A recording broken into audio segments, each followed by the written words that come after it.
রব্বি কারীম বলেন, হে ইমানদারেরা শোন, তোরা নিজেরা জাহান্নামের আগুন থেকে বাঁচ।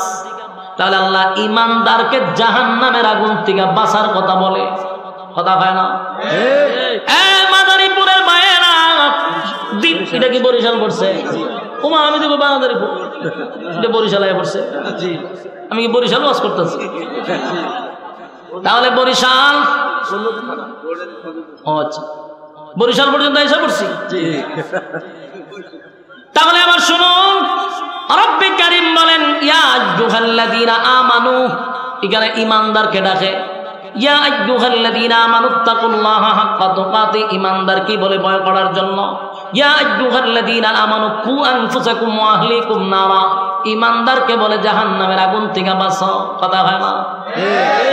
ঈমানদারকে ঈমানের ওয়াজ করে মালিক,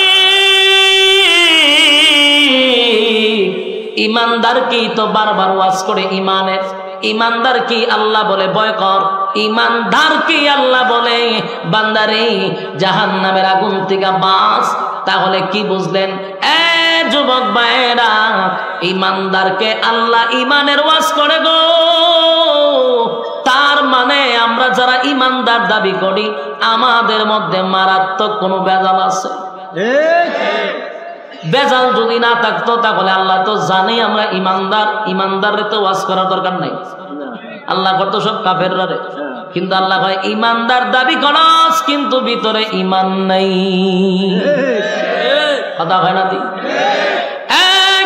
দিলের কান লাগায় শুনবেন, প্রতিটা কথা হয়তো আপনার জীবনের গুরুত্বপূর্ণ কথা হতে পারে। আমি এই জন্যই বলছি বারবার, বহু দূর থেকে আমি গাড়ি চালাই আসছি আপনারা এখানে কাল্পনিক গল্প শোনার জন্য। আপনারা ব্যবসা বাণিজ্য বন্ধ করে বসেন নাই, কিছু দিনই কথা শোনার জন্য বসছেন। আমার যুবক ভাই, বরিশালের ভিতরে চলে আসছি, অনেক দূর চলে আসছি, কিন্তু আমি আপনাদেরকে দিল মাকা দরদ নিয়ে 4টা কর্মসূচি দিয়ে চলে যাব। আল্লাহ বলেনি 4টা কর্মসূচি যারা পালন করবে রে, আমি তাদেরকে ক্ষতিগ্রস্ত হতে দিব না। আর যদি 4 কর্মসূচি পালন না করো, আল্লাহর কসম, আল্লাহর কসম, আল্লাহর কসম, আমাদেরকে ধ্বংস থেকে কেউ বাঁচাইতে পারবে না। যুবক ভাই, রব্বি কারীম বলেন, ইল্লাল্লাযীনা আমানু, ঈমান আনো আমি আল্লাহর উপরে। তার মানে ঈমানদারকে ঈমানের ওয়াজ করার মানেটা কি হলো? আমাদের ভিতরে বেজাল আছে, ঈমানদার দাবি করি কিন্তু ঈমান নাই।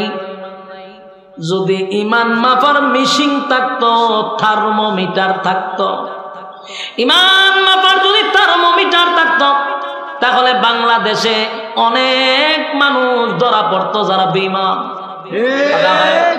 বহু দাড়িওয়ালা ধরা পড়তো বেঈমান, বহু হাজী সাহেবরা ধরা পড়তো বেঈমান, কথা হয় না? কিন্তু থার্মোমিটার নাই, এই জন্য সুদখোর ঈমানদারের দাবি করে, ঘুষখোর ঈমানদার দাবি করে, জেনাখোর ঈমানদারের দাবি করে রে, টেন্ডারবাজি সাদাবাজি করে যে সেও ঈমানদারের দাবি করে, 100 দর্শনের সেঞ্চুরি কইরা ঈমানদার দাবি করে। সুদ খাইয়া বিশ্ববিখ্যাত নোবেল পুরস্কার পাইল ডক্টর ইউনূস পর্যন্ত ঈমানদার দাবি করে রে। তার কারণ হলো ঈমান মাপার কোনো থার্মোমিটার নাই, যে সে ঈমানদার দাবি করতেছে। এই জন্য আল্লাহ কয়, আমি মালিক জানি তোদের ঈমানের কোটা 0, তাই আমি তোদেরকে বাঁচানোর জন্য বারবার বলি, ইয়া আইয়ুহাল্লাযীনা আমানু কু আনফুসাকুম ওয়া আহলিকুম নারা, হে ঈমানদারেরা নিজে জাহান্নামের আগুন থেকে বাঁচো এবং তোমাদের সাথী সঙ্গী তোমার আহালকেও জাহান্নামের আগুন থেকে বাঁচাও। এই ওয়াজ কিন্তু ঈমানদার আল্লাহ করে গো, এই ওয়াজ কোনো বেঈমান রে মালিক করে না।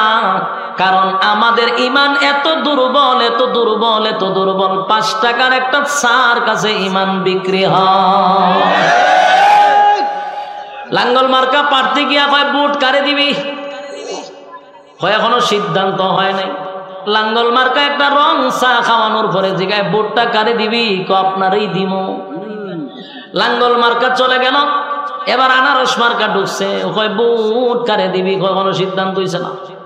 আনারস মার্কায় আবার চা খাওয়ায় কয় বুট কারে দিবি আপনারই দিবেন একটারা মার্কা গিয়া চা খাওয়ানোর পরে জায়গায় বুট কারে দিবেন আপনারই দিমু বলুন তো বুট কয়টা বুট হইলো একটা দিল কয়জন রে বুট একটা দিল তিনজন রে তার মানে 5 টাকা দিয়ে চা খাওয়াইলে ঈমান নেওয়া যায় এই জাতি হলো বাঙালি জাতি কথা হয় না আল্লাহ বলেন আমি জানি তোদের ঈমান বড় দুর্বল 5 টাকার চার কাছে তোরা ঈমানটারে বিক্রি করস আবার অনেক মানুষ ঈমান কেমনে যায় সেটাও জানে না সকাল বিকাল ঈমান হারা হইয়া বসে আছে অনেক মানুষ বেঈমান হইয়া মারা যাচ্ছে জানেই না মনে করছে আমি তো ঈমানদার নামাজ পড়ি 5 ওয়াক্ত নামাজ পড়ি রোজা রাখি হজ করি যাকাত দেই কিন্তু বেঈমান হইয়া বসে রইছে বলতেও পারে না আমার যুবক ভাইরা ঈমানের ব্যাপারে খুব সতর্ক থাকতে হবে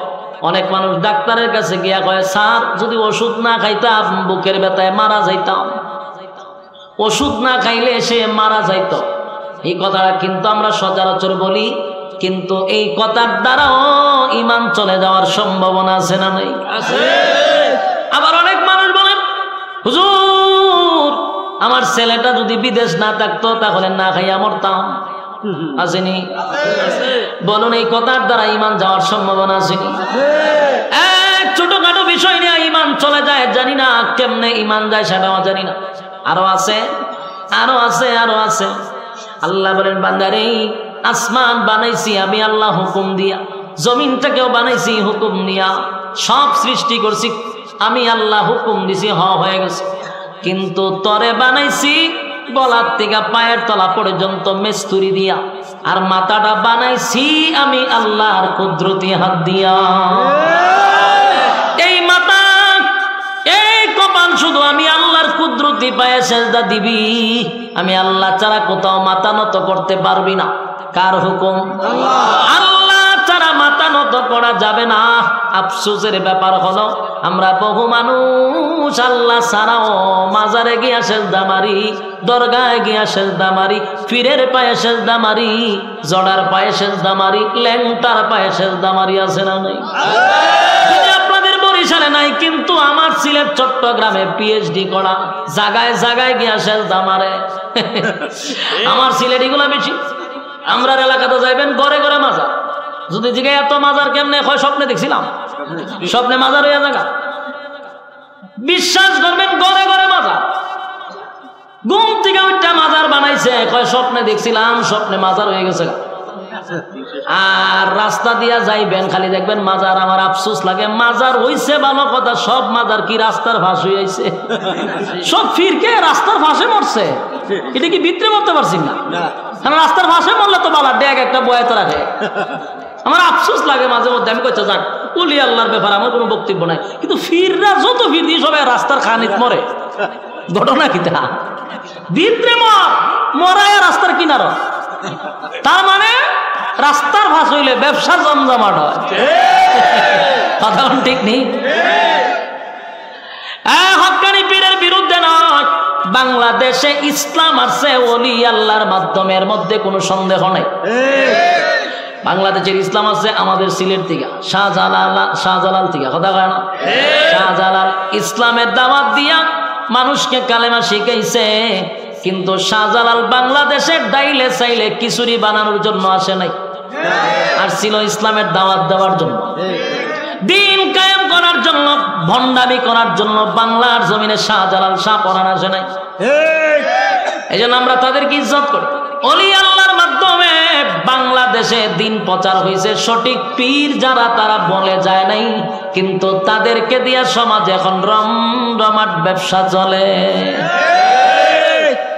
এই যে আপনার আজকে এখানে একজনের নাম দেখলাম হাফিজুল হাদিস যিনি হাদিসের একজন হাফেজ ছিল আল্লামা রুহুল আমিন ঠিক না রুহুল আমিন সাহেব এই যে আপনারা ওনার স্মরণে কি গান বাজনা বাজাইতেছেন না ওয়াজ মাহফিল করাইতেছেন হ্যাঁ তাফসীরুল কোরআন মাহফিল করাইতেছেন এই যে সঠিক পীরের সঠিক পদ্ধতি ভণ্ড পীরের ভণ্ড পদ্ধতি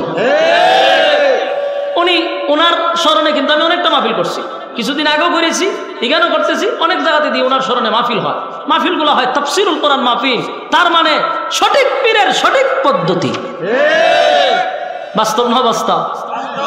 মানে আপনারা যদি ঢুল বাজনা বাজাইতেন তাহলে উনি ভালো হইলে মানুষ ওনাকে বন্ধ বলতো, কথা হয় না? সাবধান, এই যে সিস্টেম কত সুন্দর, ওনার স্মরণে হচ্ছে মাহফিল, আর অনেক জায়গাতে পীরের স্মরণে হয় ঢুল বাজনা, গায়ক নায়িকা দিয়া নাচায়। সুতরাং এই ব্যাপারে তো আমি পিএইচডি করা, আমার এলাকায় যেই পরিমাণ মাঝার আছে আমার মাথায় এত চুলও নাই। আমি জানি পুরুষের সময় গায়িকা লইয়া গায়িকা নাচে, ডান্স তো পারলো ডান্স, মহিলারা নাচে, নাইলে বলে মজমা জমে না। হইবার পুরুষ গায়িকা না আনলে মজমাটা জমতার না, জমাইতে হবে, এলে গায়িকা আনে। নাউজুবিল্লাহ, নাউজুবিল্লাহ। এই কারণে ওলি আল্লাহদের বদনাম হচ্ছে, ভণ্ডামি আর বেফরদা আর উরুস মুরুস গান ডুক্কি বাজায়া গাঞ্জা মাঞ্জা দিয়া অন্ধকার করে দেয়। গাঞ্জা না টানলে বলে বাবা না, এটা টানলে বাবা, সিদ্ধি খাইলে পরে আলাদা জগত যায়। বাস্তব না অবাস্তব? কথা কয় না? আল্লাহ আপনাদেরকে হেফাজত করছে, একজন ভালো মানের একজন আলেম আপনাদের এলাকায় বিচরণ করেছেন, আমি শুনেছি ওনার কারগুজারি অসংখ্য হাদিসের হাফেজ ছিল। আলহামদুলিল্লাহ, রুহুল আমিন সাহেবের কবরটাকে জান্নাতের উচ্চ মাকাম দান করুক, আমিন। এই যুবক ভাই, যে কথাগুলি বলতেছিলাম, আপনারা কি আমার কথা শুনে রাগ হইছেন? রাগ হইলে আমি কি করব? কথা কি আমি মন গড়া কইছি না, আল্লাহর কথাই বলছি। আল্লাহ রাব্বুল আলামিন বলেন, বান্দারে এই মাথাটা দিছি আমারে সাজা দিবার লাগা। এই মাথা মাজারের জন্য না, বাজারের জন্য না, দরগার জন্য না, ফিরের জন্য না, মাথা কার জন্য? আল্লাহর জন্য মাথা। এই মাথা যদি না ল্যাংটার তলে ডুবাই দেয়, আছে না? সাবধান। আল্লাহ বলে, আসমান বানাইছি আমি, 7 আসমান বানাইছি, 7 জমিন বানাইছি, ফেরেশতা বানাইছি, কুল কায়নাত বানাইছি। কেমনে জানো? ইন্নামা আমরুহু ইযা আরাদা শাইআন আইয়াকুলা লাহু কুন ফায়াকুন।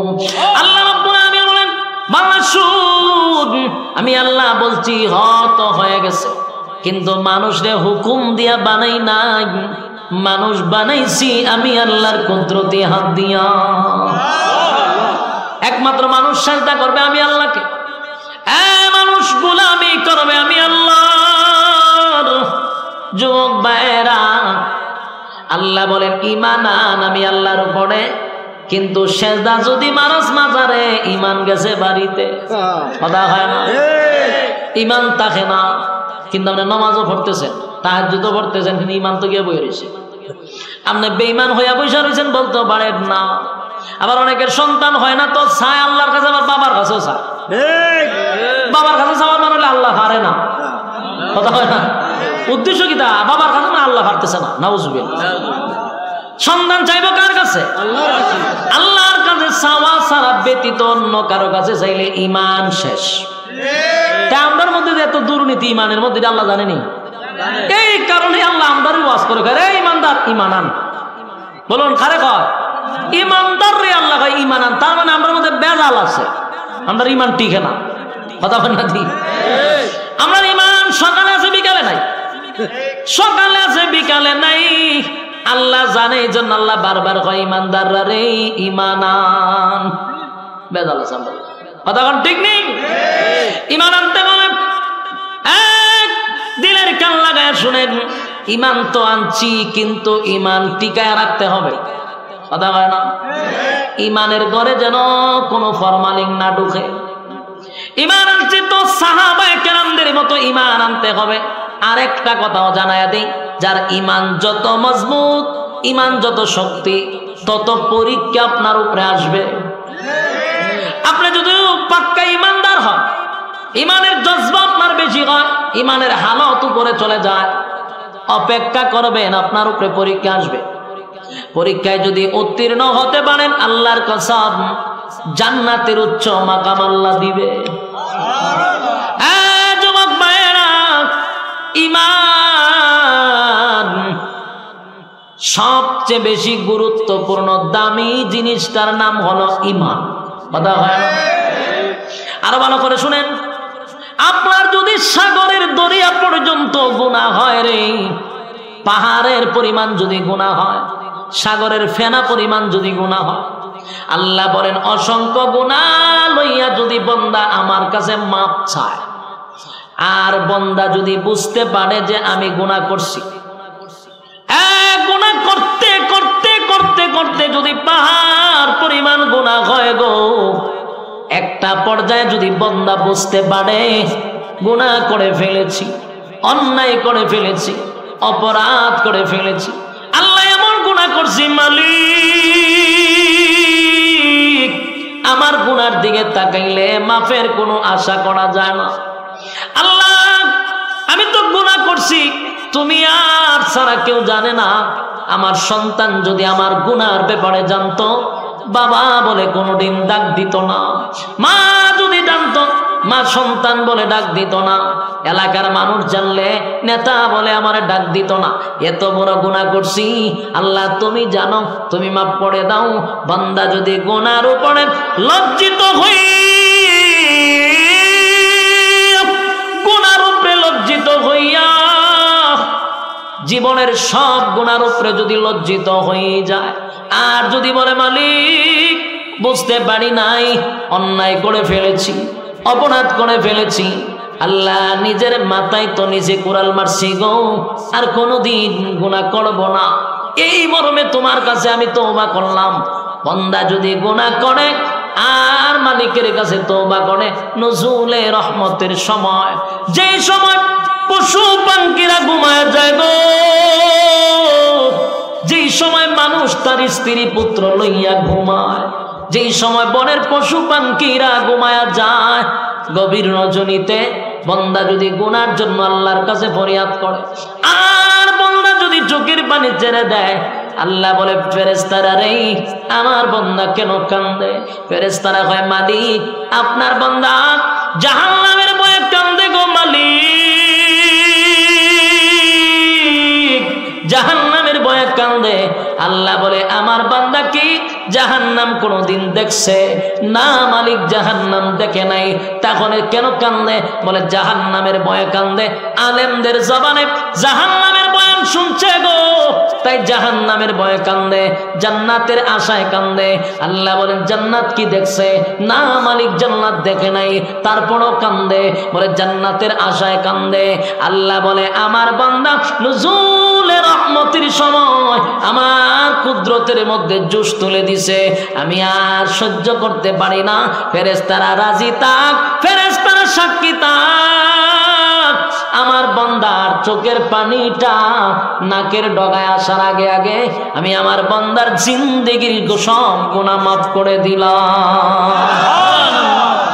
যুবক ভাইরা আমার, এই যে মালিক গুনাহ মাফ করে দিল, বলুন তো দেখি শর্ত কি? ঈমান। শর্ত কি? ঈমান আছে কিন্তু গুনাহ আছে, কথা হয় না? ঈমান আছে পাশাপাশি গুনাহ আছে। ঈমান থাকার পরে গুনাহ করলে আল্লাহ মাফ করে দিবে যদি তওবা করেন, কিন্তু দেখা গেল ঈমান নাই, চলে গেছে। আপনি জানেন না ঈমান নাই, মক্কায় গিয়া নামাজ পড়লে কাম হইব নি? কথা বল না, মদিনায় গিয়া নামাজ পড়লে কাম হইব না? মক্কায় গিয়া নাম বানাইছেন হাজি, কপালের মধ্যে একটা কালো দাগও ফালাইছেন, তাসবিহও পড়েন আর নামাজ 5 ওয়াক্ত পড়েন, বলুন তো দেখি 4 পয়সার কামে আসবে? কারণ আপনার ঈমান নাই, আসল জিনিস নাই।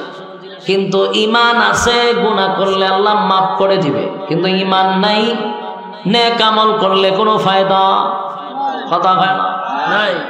যুবক ভাই, আর একটা কথা হলো, বান্দা যদি ভিতরে ঈমান রাখে আর সে যদি গুনার কারণে জাহান্নামে যায়, জাহান্নামে যাবে, গুনার কারণে যাবে, জাহান্নামের আগুন দিয়ে আল্লাহ পোড়াবে, জ্বালাবে, এটাও সত্য। কিন্তু একটা সময় ঈমান আনার কারণে আল্লাহ জাহান্নাম থেকে উঠাইয়া জান্নাতের ভিতরে ঢোকাবে। সুবহানাল্লাহ। এটা একমাত্র কারণ হলো ঈমান, ঈমান, ঈমান। কথা বল না? ঈমান থাকার কারণে মালিক আপনাকে জাহান্নাম থেকে উঠাইয়া জান্নাতে ঢোকাবে, শুধু ঈমানের কারণে। কিসের কারণে? তাহলে 1 নাম্বার হলো ঈমান। 1 নাম্বার কি? আর এরপরে কথা হলো ইমান আনছেন, ইমান আছে আপনার কাছে, কোনো বেজাল নাই, কিন্তু পরীক্ষা আছে। কি আছে? একটা কথা শুনে রাখবেন, পরীক্ষা ছাড়া, উত্তীর্ণ না হওয়া ছাড়া জান্নাতে যেতে পারবেন না। কথা হয় না? জান্নাতের সার্টিফিকেট প্রাপ্ত সাহাবী ছিল 10 জন। আল্লাহ দুনিয়াতেই তাদেরকে ঘোষণা করছে লোকটা জান্নাতি, এটা জান্নাতি, এটা জান্নাতি। ঠিক কিনা? বলুন তো দিকে, এমনি এমনি জান্নাতি হইছে না ইমানের পরীক্ষা দিয়া? ইমানের পরীক্ষা দিয়া জান্নাতি হইছে গো। তোমার আমাকেও ইমানের পরীক্ষা দিতে হবে। হামলা হতে পারে, মামলা হতে পারে, হেস্তনস্ত হতে পারে, ইমানের উপরে অটল থাকতে হবে। যেমনি ভাবে ফিলিস্তিনের উপরে এখন নির্যাতন শুরু হয়েছে, প্রতিদিন ছোট ছোট মাসুম বাচ্চাদের লাশ মা বাবের সকালবেলা দেখতে হয়, লাশের মিছিল শুরু হয়, হসপিটালে গেলে হসপিটালে বোমা মারা হয়, ছোট ছোট বাচ্চাদেরকে মারা হচ্ছে, মা বোনদেরকে মারা হচ্ছে, কিন্তু তারা সব দিতেছে, ইমান দেয় নেই। কথা হয় না? সাহাবায়ে কেরাম সব দিল, ইমান দিল না। একবার কিছু মুনাফিক মার্কা মুসলমান, ওই যে আমরা যারা ইমানদার দাবি করি, সুদ খায়ও যারা ইমানদার দাবি করি, ঘুষ খায়ও যারা ইমানদার দাবি করি, দেখতে তো ইমানদারের মতোই লাগে। কথা হয় না? কিন্তু মিটার দিয়া মাপলে দেখা যায় ইমান নাই। কথা কম। এমন কিছু লোক আল্লাহর হাবিবের দরবারে গেল, নবীজি সাহাবায়ে কেরামদেরকে লইয়া বসা। এমন সময় মক্কা থেকে 8-10 জন লোক গেছে, গিয়া হয় নবী গো, দূর, বহু দূর থেকে আসছি গো নবী, মক্কা থেকে দৌড়ায় আসছি, মক্কা থেকে দৌড়াইয়া মদিনায় আসছি। আগো নবীজি, মক্কা থেকে দৌড়াইয়া মদিনায় আসছি। এটা বন্ধ করেন না।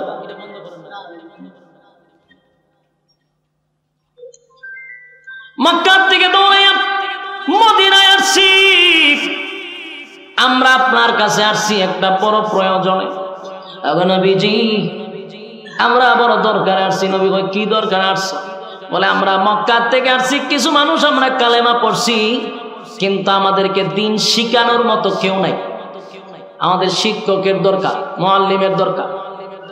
আল্লাহর নবী চিন্তা করল,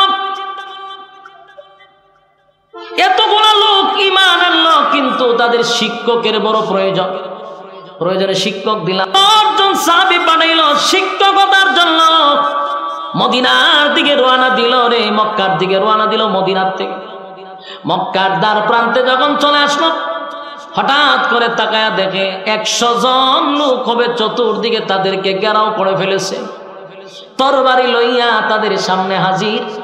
আর কিছু মানুষ সাথে সাথে তীর মারা শুরু করছে, 8 জনকে সাথে সাথেই শহীদ করে দিয়েছে। নাউজুবিল্লাহ। এক কথা কি বুঝতেছেন? আমার বিরক্ত লাগতেছে। ছাইরা দিতাম, ছাইরা দিলে ডাবল সুবিধা। বিরক্ত লাগলে আমার লাগার কথা না, আপনার আওয়াজ নাই, বিরক্ত হইতেছে দিলের কান লাগায় শুনেন। 10 জন লোক পাঠাইল নবীর সাহাবী শিক্ষকতার জন্য মক্কায়, কিন্তু রাস্তার মধ্যে 8 জনকে শহীদ করে ফেলেছে বেঈমানের বাচ্চারা। 2 জন বাকি রইল। 2 জন হঠাৎ করে আতঙ্কে আছে, কারণ হঠাৎ করে 8 জনের টাস টাস মেরে ফেলেছে। এবার 2 সাহাবী, এর মধ্যে একজনের নাম হলো খুবাইব রাদিয়াল্লাহু তাআলা আনহু। চিৎকার দিয়া বলে, হে মক্কার লোকেরা, তোরা না আমাদেরকে শিক্ষক বানাইয়া আনছস, নবীর কাছ থেকে আমাদেরকে শিক্ষকতার কথা বললাম, নবীর এত আদরের সাহাবীদেরকে তোরা মুহূর্তের ভিতরে শহীদ করে দিলি কেন রে? কি অপরাধ ছিল আমাদের? কি করলাম তোদের সঙ্গে? মক্কার মানুষ 8 জনকে শহীদ করার পরে এই 2 জন লোককে গ্রেফতার করে নিয়ে গেল। একজনকে গ্রেফতার করে নিয়েই হত্যা করে ফেললো, বাকি রইল মাত্র 1 জন। ওনার নাম হলেন খুবাইব রাদিয়াল্লাহু তাআলা আনহু। ওনাকে এক জায়গায় বন্দী করে রাখলো, কিন্তু খানা দেয় না, খানা দেয় না, পানি দেয় না, ঘরের মধ্যে বন্দী করে রাখছে।